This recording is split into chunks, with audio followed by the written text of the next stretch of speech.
I'm Dirk Strawman at Therankiramatraga. Thank you for selecting this video on the law of miracles. Before continuing, if you haven't yet done so, take the time right now to subscribe to this channel. Activate the notification bell feature. If by the end of this video you found that you liked it, give it a thumb up. Share the joy of the channel with others. The law of miracles. The stream of knowledge.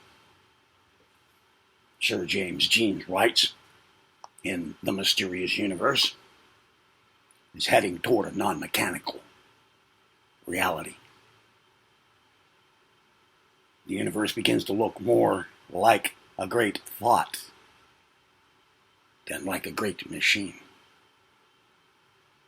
20th century science is thus sounding like a page from the hoary Vedas of India.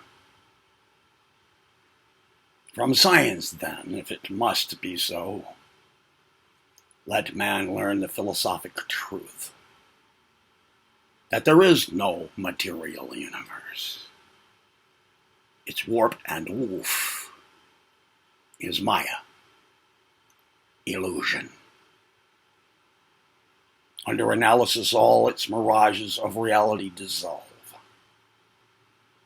as one by one the reassuring props of a physical cosmos crash beneath him. Man dimly perceives his idolatrous reliance,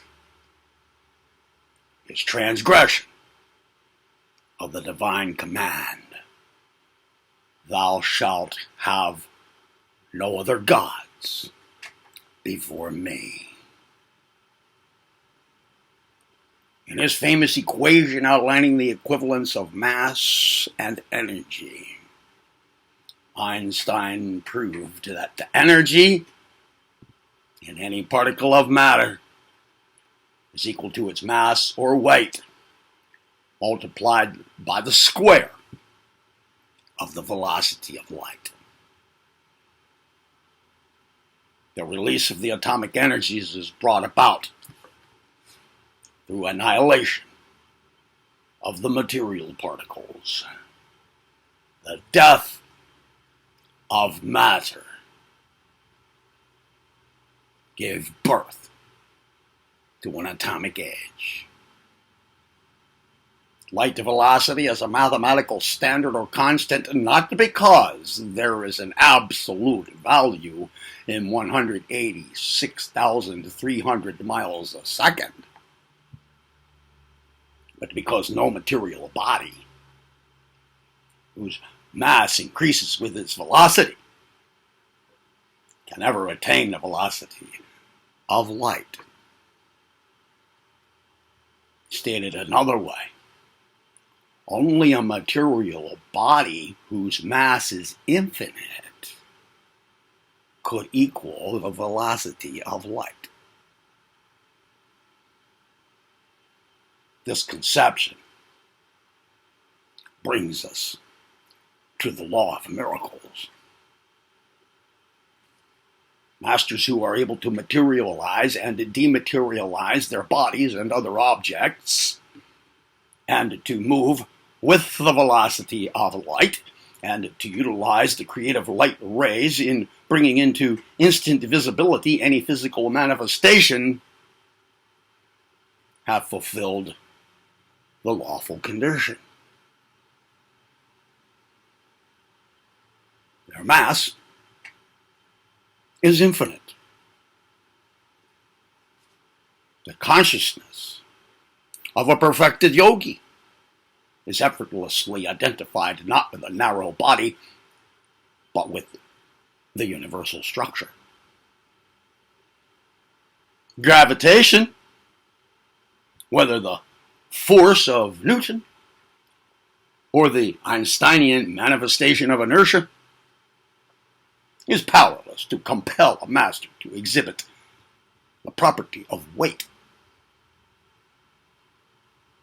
the distinguishing gravitational condition of all material objects.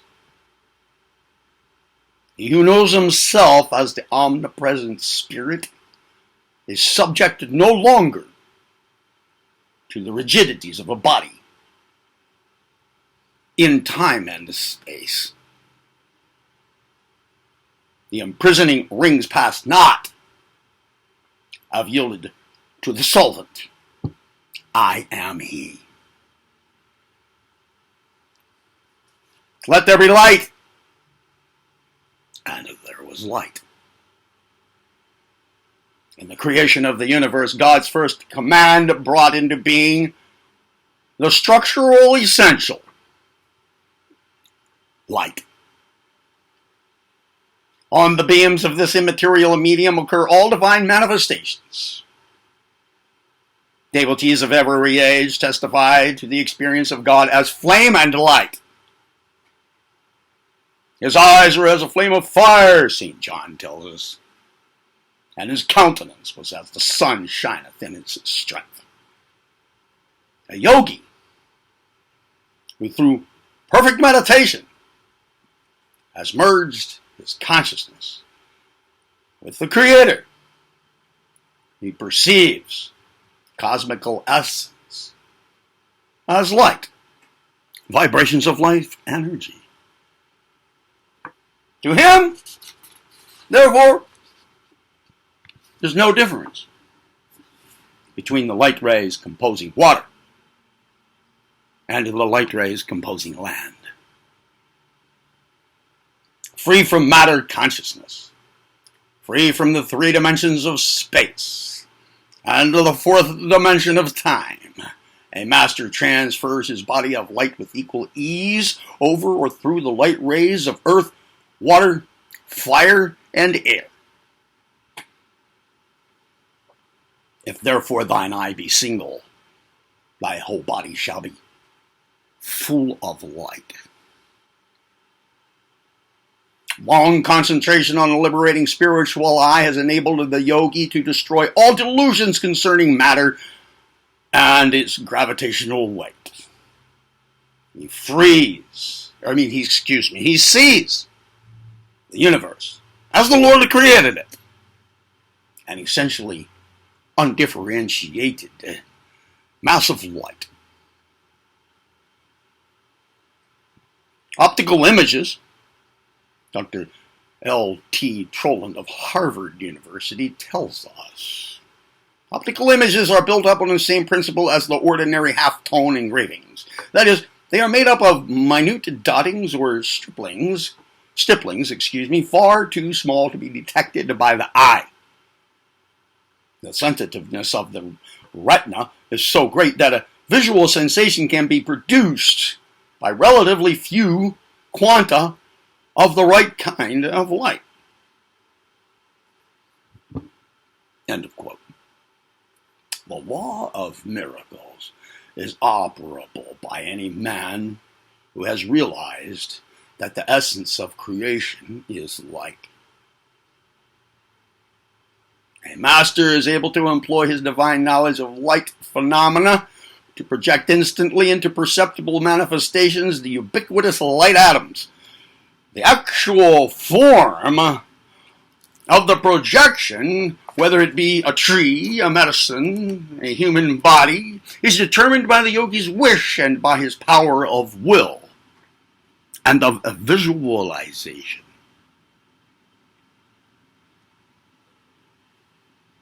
At night, man enters the state of dream consciousness and escapes from the false egoistic limitations that daily hem him around. In sleep, he has an ever-recurrent demonstration of the omnipotence of his mind.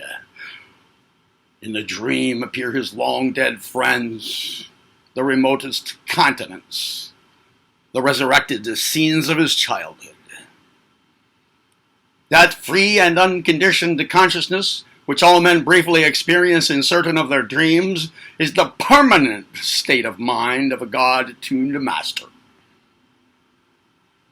Innocent of all personal motives.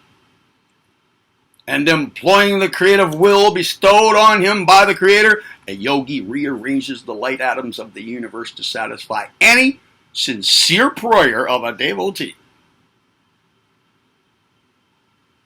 And God said, let us make man in our image,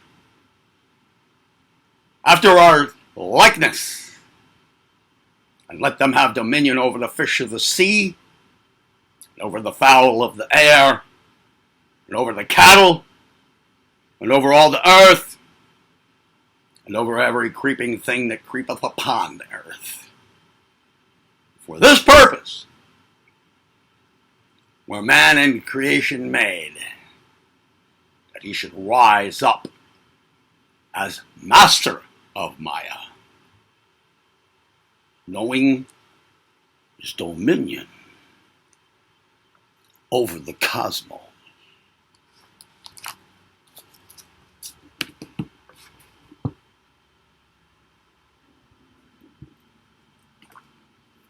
Thank you for selecting this video on the Law of Miracles.